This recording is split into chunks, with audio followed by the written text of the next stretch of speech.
Hello everyone. मैंने अभी देखा कि एक लड़की के ऊपर गाली देने के लिए केस किया गया है।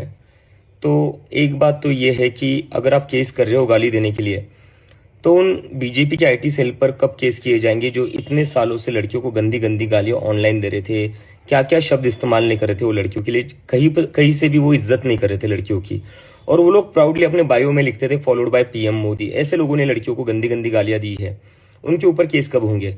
और बात बस बीजेपी आईटी सेल तक नहीं है, इनके मेंबर ऑफ पार्लियामेंट जो है रमेश बिधूड़ी जी, उन्होंने किन शब्दों का इस्तेमाल किया था एक फेलो मेंबर ऑफ पार्लियामेंट के लिए सबको याद है। यूपी के जो सीएम है योगी आदित्यनाथ, उनका एक वीडियो भी आया था जहां पर जो एनआई का कैमरा पर्सन था उसके लिए भी उन्होंने गालियां दी थी। तो ये क्या चल रहा है, इस देश में दो कानून चल रहे हैं क्या? यूथ के लिए एक अलग कानून है और बीजेपी और उनके नेताओं के लिए अलग कानून है। और गाली देना कोई अपराध नहीं है, गाली देना इज नॉट अ क्राइम। अगर कोई गाली देता है वो बुरा हो सकता है, वो बुरी बात हो सकती है, तो उसको आप समझाइए, उसको आप कहिए कि गाली मत दो। लेकिन केस किस बात पर किया जा रहा है?